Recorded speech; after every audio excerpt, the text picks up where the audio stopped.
Let's look at question number 3.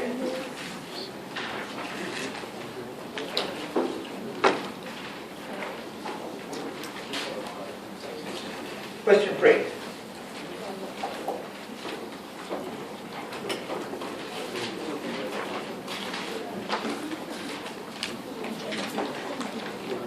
A central bank faces a trade-off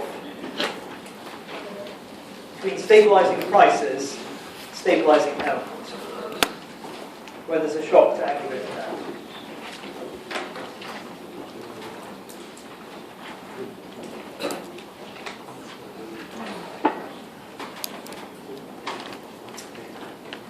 This is a very easy question, yet 95% of the answers I've seen so far, and that's almost all of them, managed to get this wrong. And I mean, it's not because anyone was grossly ignorant of the aggregate demand, aggregate supply model. Some were, but most people weren't. It's just that you didn't understand what the question was asking. So some of these words or this jargon in this question seem to confuse you. So we need to be clear what the terms here actually mean. So I guess there are two key terms: trade-off and stabilizing. Those are the words that were often misinterpreted. Before we turn to that, let's just straighten out what is a shock to aggregate demand. Can you give me an example? Always good to think of an example. Helps to have something specific in your mind when doing these questions. When you read something like a shock to aggregate demand, think, what does that mean? What's an example of it? An oil shock. That would be a more natural example of a supply shock. I'm not saying it wouldn't have aggregate demand implications. It's possible actually to argue that that is both a supply and a demand shock. But naturally, if you ask people to name a supply shock, usually the oil price shock is right at the top of the list. So it's not the most natural thing you go for as an aggregate demand shock. There are much more obvious aggregate demand shocks that will come first.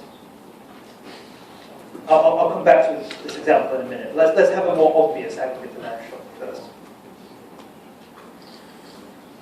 Shock simply means a change that's unexpected, that has implications for aggregate demand. What would be AD shocks?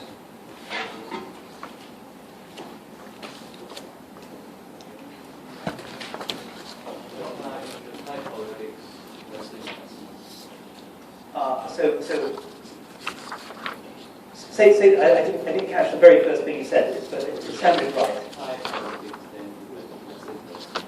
So there's some change in something that affects confidence. Some instability affects confidence. People stop investing. So the political environment becomes more uncertain, or confidence changes for some other reason. Firms are more reluctant to invest. So confidence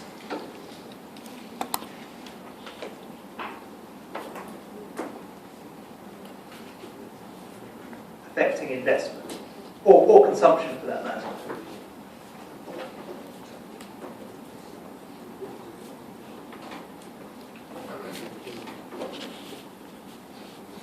So you lose confidence, you stop doing investment.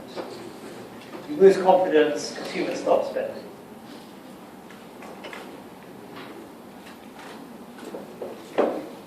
Other examples. We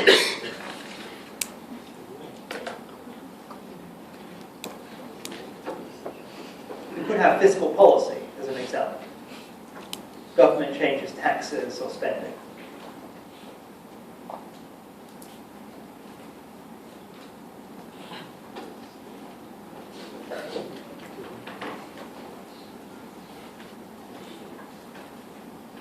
So those are two possible aggregate demand shocks. Oil prices would be an aggregate demand shock to the extent that that's, say, affecting the terms of trade or the prosperity of the country, and therefore affecting consumption. However, as that one is harder to explain, I'm reluctant to put it in as an obvious example of an AD shock.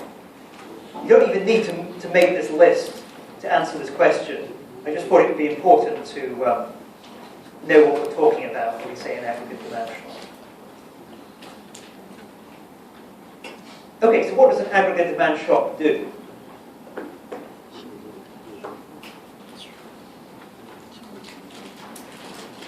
What do all of these things have in common?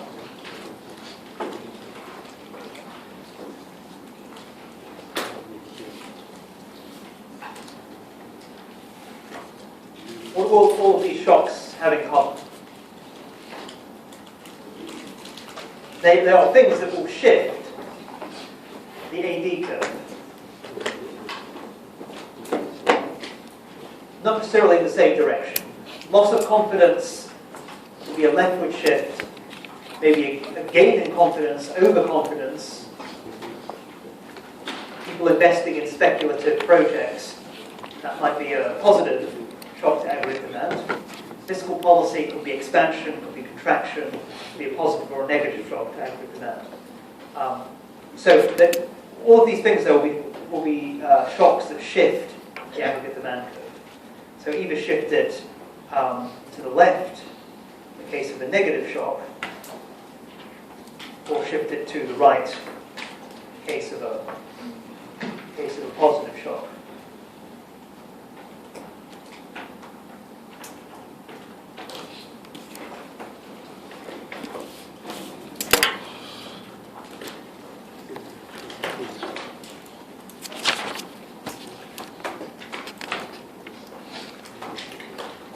Okay, so that's what an aggregate demand shock is. So let's now think about these two terms in the question that cause so much difficulty.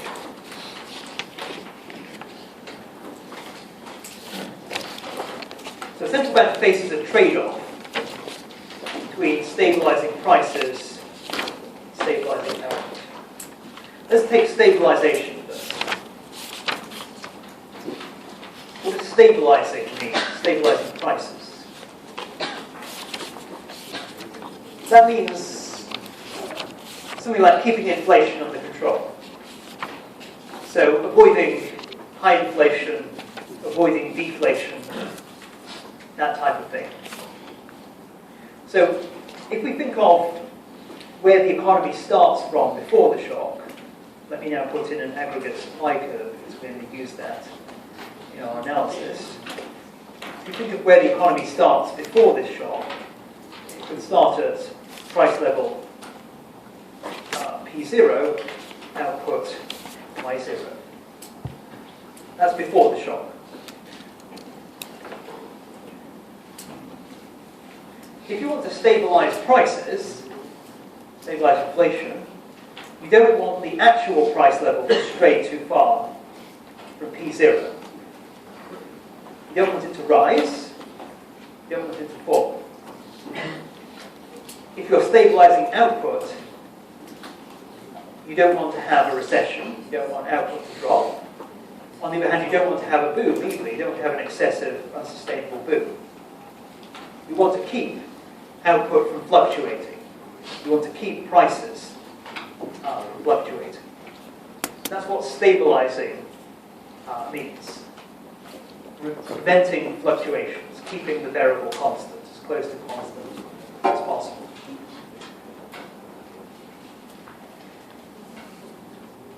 Okay, so we're now told that the central bank faces a trade-off.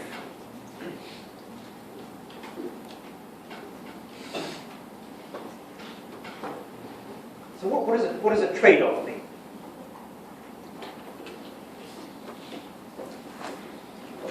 If I asked you to name a trade-off in microeconomics, what would you say? What's a typical trade-off?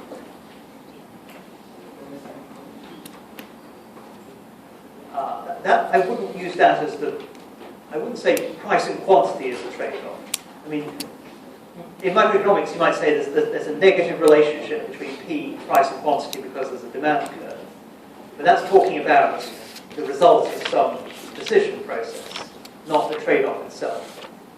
Much more basic question. What's a trade-off? Opportunity cost. In other words, the more you do of something that you like, the less you have to do of something else that you like.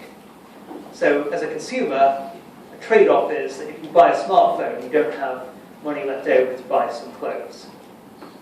If you buy the clothes, you don't have the money for the smartphone. There's a trade-off between consuming one thing and consuming another. Your income is not infinite, it won't stretch to everything. That's a trade-off. Now, here we are thinking of the central bank in very similar terms. We're thinking about a central bank that wants to do two things. Like the consumer wants to consume a smartphone and buy the latest fashions. Two things where you can't do more of both. Here, the central bank wants to do two things. It wants to stabilize prices and it wants to stabilize output. Basically, a trade-off would mean the more you do of one, the less you'll succeed at doing the other. Is that true? Well, we're not asked to discuss that statement in full generality. We're asked to consider a case where an aggregate demand shock has occurred, like this positive shock or like this negative shock. In those circumstances, does a trade-off exist between keeping the price stable, close to T0, and keeping output stable, close to Y0? Is there a trade-off? Who thinks there is a trade-off? Raise hands. A couple of people. Who thinks there isn't a trade-off? So obviously there's been a great increase in your understanding since you sat the exam. Because, as I said, I read maybe 19 false answers for every, 19 wrong answers for every correct answer, I think, to this question. So, why is there no trade-off? Those of you who are saying there is no trade-off, which is like saying there's a free lunch, you can have more of both. You can have more stability of prices and more stability of output. So let's think about the shocks. Let's just take one of the shocks as an example. Let's take the negative shock.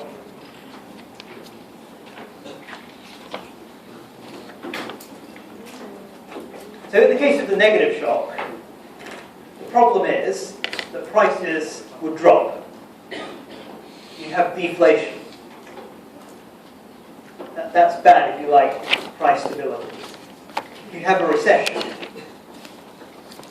That's bad if you like output to be stable. What would your response be? And in this case, it clearly refers to the central bank. So we're thinking about someone who chooses monetary policy. What would your response be if you controlled monetary policy? What would you do? Well, you basically got three choices. You contract monetary policy, tighten, do nothing, or you expand monetary policy, loosen. Loosen would mean lower interest rates, increase the money supply. Tighten would be reduce the money supply, raise interest rates. Which would you do? So you want to do, in this case, with a negative shock, you want to do expansion of monetary policy. What's the effect of expanding the money supply, raising the money supply?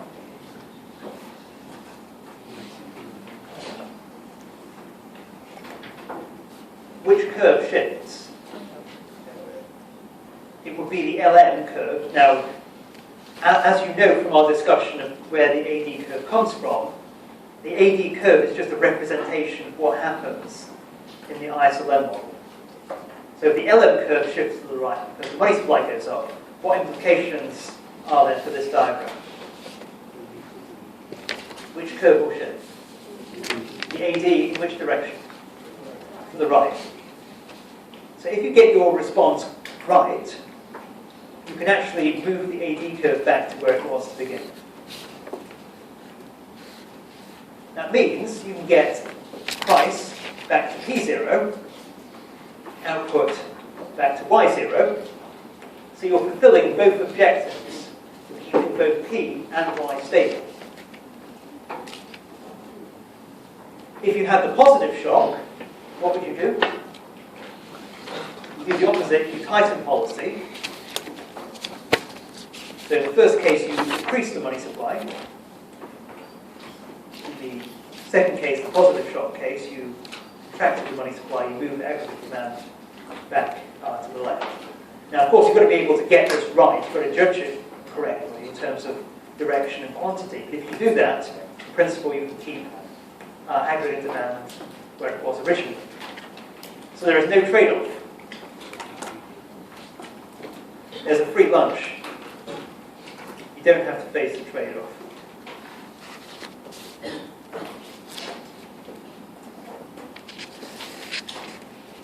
Now, suppose I change the question.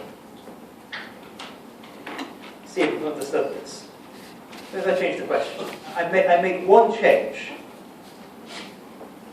I say, instead of a shock to aggregate demand, I say a shock to aggregate supply.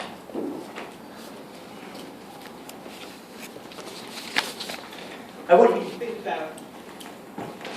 think about how whether the answer would be different if the question had said a shock to aggregate supply rather than a shock to aggregate demand.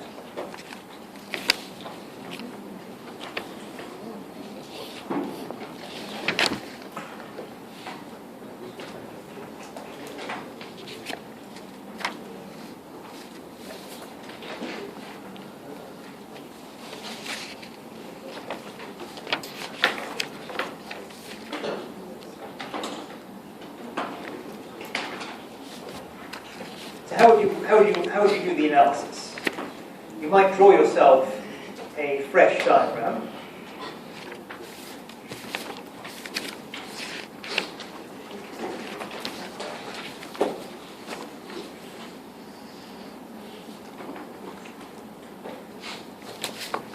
So what would be an example of an aggregate supply shock?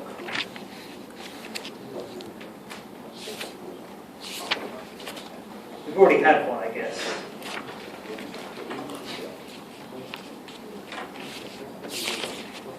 Oil prices, or commodity prices more generally.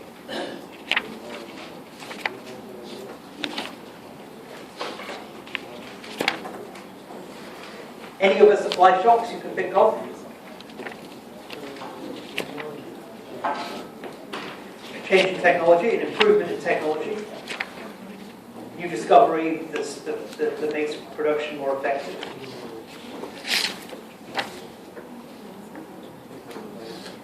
That's probably enough examples to go on for now. So just like before, we could have a positive supply shock,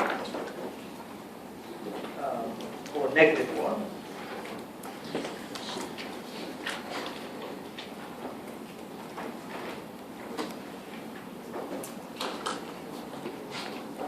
I'm going to interpret a positive supply shock as one that will boost demand, boost output, and a negative supply shock is one that would contract output, all else equal.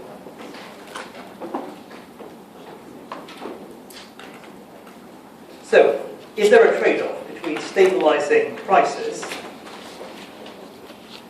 keeping the price level close to where it began, P0, and output, stabilizing that, keeping it close to where it began at Y0, if one of these types of shocks occurs, a positive or a negative?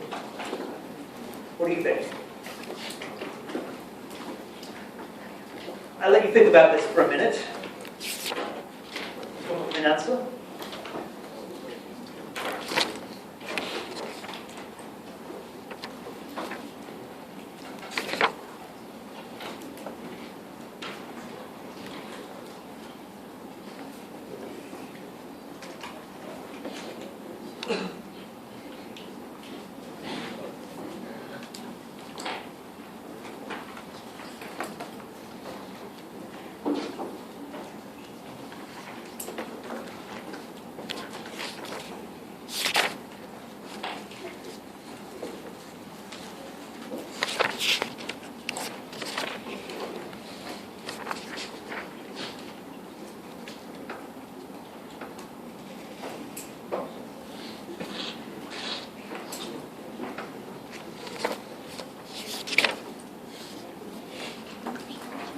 you think? Is there a trade-off?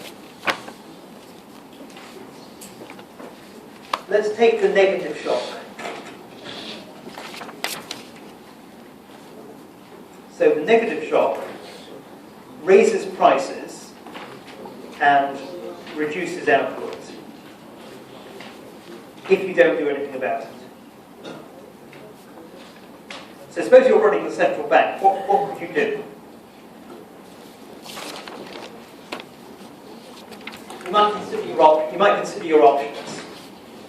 Your options are do nothing, in which case that's the outcome. The other options are increase the money supply or decrease it.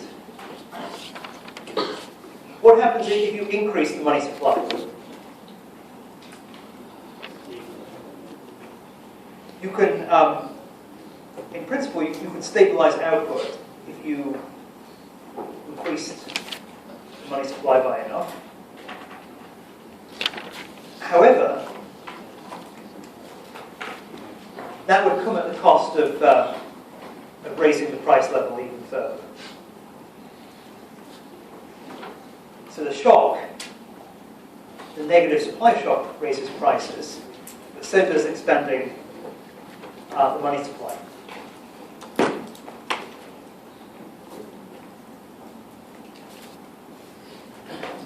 The other thing you could do is you contract the money supply, you could reduce it.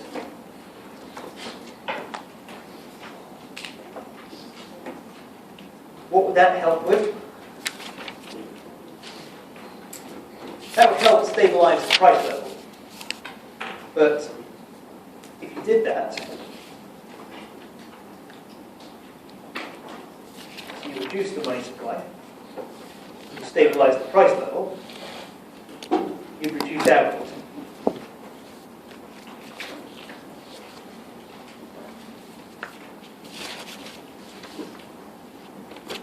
So the shock is reducing output, and a contractionary monetary policy is reducing it further. So in the case of a supply shock, the more you try to stabilize one variable, the worse the outcome for the other variable becomes. So in this case, there is a trade-off.